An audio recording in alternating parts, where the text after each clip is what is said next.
Hey, how you doing? Welcome to the weird side of the internet. Chris Pratt. It's a me, a Mario. So, the new Garfield movie's coming out soon. And it doesn't look very good. And that's how I adopted John. Listen, you might want to change to another channel for a moment so you won't see this. I am someone who spent a lot of my childhood watching Garfield.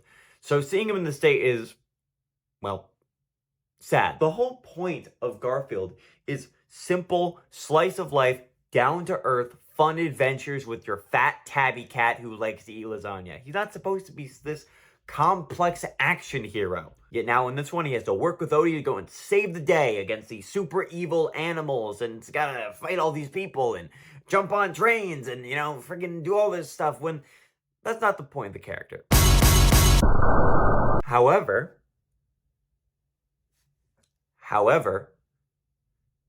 I'd be lying if I said this was the first time a story like this was attempted.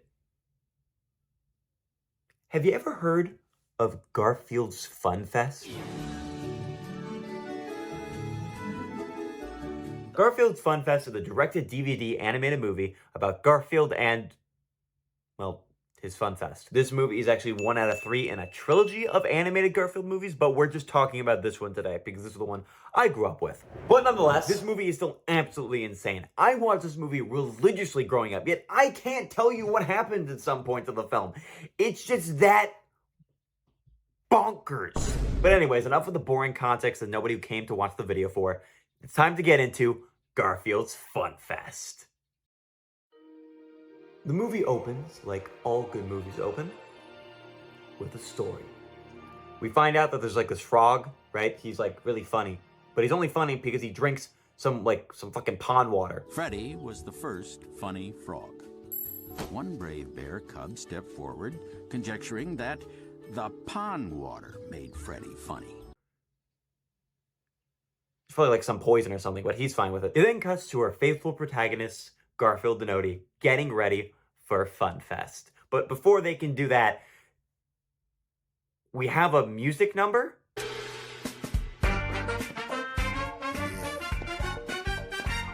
Oh!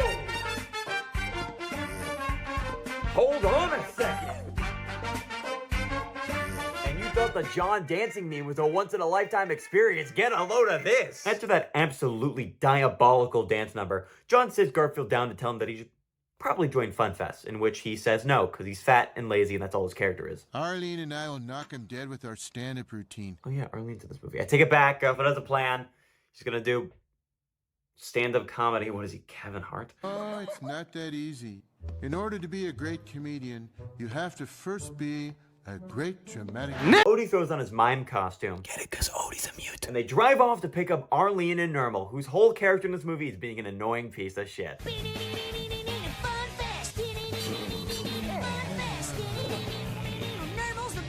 Thank God he only has 10 minutes of screen time. Does anybody like Nermal? The whole crew drives into their workplace, which is a giant factory with Garfield and Odie on top. What the fuck? All right, so we're now in the building. Now Garfield can meet all his competition. Oh, dear God! Good morning, Billy Bear. You're entertaining us tomorrow, aren't you? I'll think about it. Well, don't disappoint your fans, okay? Game time. You are Garfield, right? And your partner is Arlene. You need to get something ready for Fun Fest. A stand-up routine, preferably. How are you going to be funny? A proper stand-up routine, with your jokes and your relatable moments, include Arlene in there to get some back and forth. B, you do some slapstick comedy, a bit of improv. Whose line is it anyway kind of thing, right? Or 3, pop culture references out the wazoo.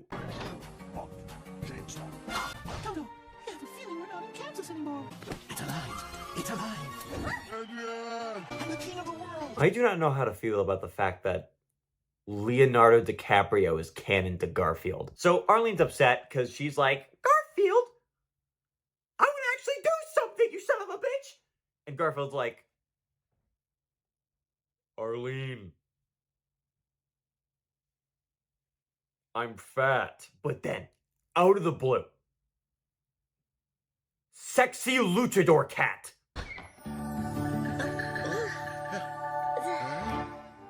allow me to introduce myself. I am Ramon. The jokes write themselves here. I don't think I can... I can't top that. But I will ask one question. Why is the cat human-sized? This dude is like 6 foot. Who is his mom? There's no way he came out of the litter, or if he did he eat the rest? So Garfield gets cucked. Yeah, what a surprise. Nobody can resist sexy luchador cat. But on top of all that, Garfield ain't funny anymore. Seriously, though. I met this cat who was really short.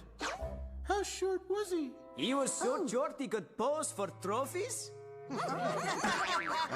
Garfield, you've been doing this for 20 years. Have you never dealt with a heckler before? So Garfield's sad because he lost his girlfriend. He's not funny anymore, and his face is on the frickin' factory. Oh, woe is him! But then, Garfield remembers the story. The story about the pond water and the funny frog man. And he thinks, well, if this frog can be funny, I can too. I'ma go to the top of the mountain and drink some random pond water. I hope I don't die. Please, nobody drink from some random ass pond they find in a mountain. I promise you, it won't make you funny. It'll make you dead. So Garfield and Odie embark on a fantastic journey to become funny again. They really made that the description of the movie. Honestly, if you view this movie as a meta commentary on the state of Garfield comics, it's actually pretty good. Has more to say than the new one.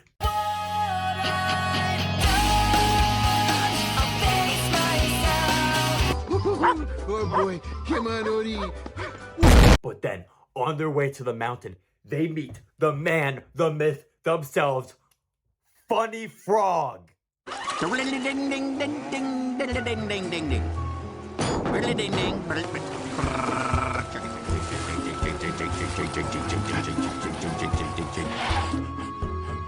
That's right. Being funny made him bipedal. I don't know how that happened. That's not how... Now you know it, kids. If you walk on 4 legs, you're not funny. You know that funny cat video you saw in the morning? Get the shit. 4-legger. So Funny Frog decides to help Garfield on his journey to, get to the top of the mountain and teach him a few ways on how to be funny. For example, waterboarding. Hey, How would you describe your body? oh, I have kind of a normal body.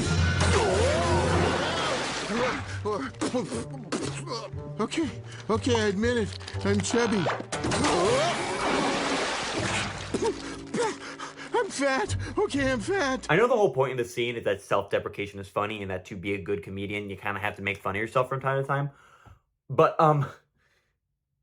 the scene just kind of makes it seem like gaslighting. How fat are you? Oh, come on. So we finally reach the end of Act 2, and Garfield finally gets the pond water. And he drinks it, and you know what? Look at him go.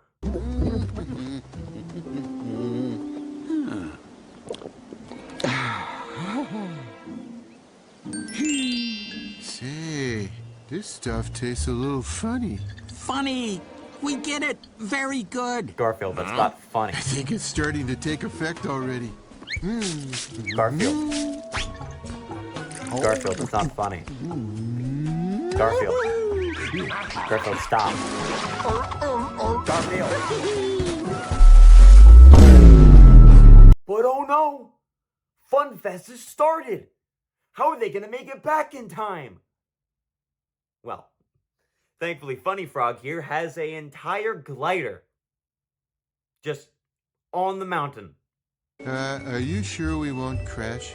Every flight ends in a crash, my chubby child. So Garfield finally arrives at Fun Fest, and he already lost.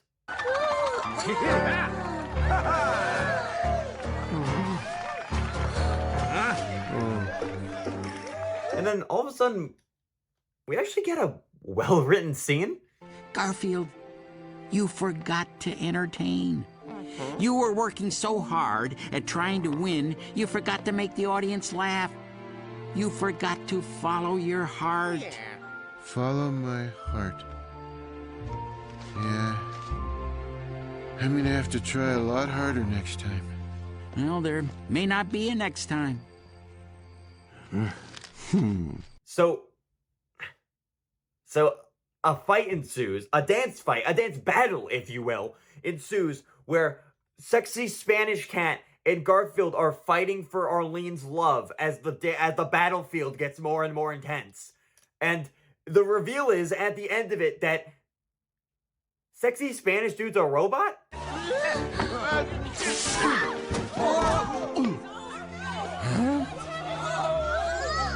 Yikes! You are! Nah! You...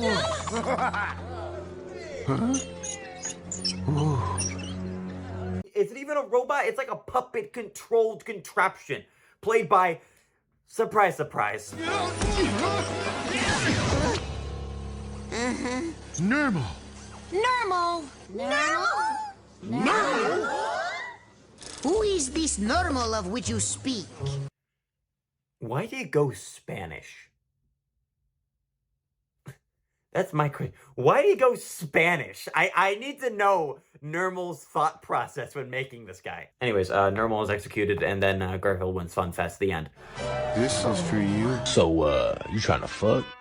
Meow. Fuck out the way. I know I, like, breezed through this movie, but honestly, there's not much to talk about. It's like, it's more of an experience you have to watch than, like, me just describing it to you. But hopefully, the way I described it kind of made you want to see it. Please go and see it. Get on DVD. It's like $5. I got the DVD for like $5 on Amazon. Hold on, let me get it. There's no reason for this movie to work, but it does, and I love it for it. If I've convinced even one of you to go out and buy this movie and check it out for yourselves, I think it's a win in my book. Because this movie deserves to be talked about more. Everybody talks about the 80s specials, right? And the Bill Murray movie. You know, like, Garfield is talked about, yes, but nobody ever talks about this movie. And I think it deserves to be talked about because it is insane and it shouldn't exist. And even though it does, I think it is perfect the way it is. And hopefully, if I'm lucky, the modern Garfield movie will at least be as insane as this. Because this is not a good movie. It's not. Makes zero sense. The plot is all over the place. But you know what? It is fun. And I think that's what Garfield should be. If you're going to make Garfield fight the mafia, have him fight the mafia with style. Don't make a cliche, generic action movie. I beg of you. Thank you so much for watching. Be sure to like and subscribe and hit the little bell thing on top. I don't usually click it, but if you do, John will do disco in your home. All right, Mr. Grumpy. Bet you can't guess what I'm going to do for Fun Fest this year. Yeah, I know you want that, you slut.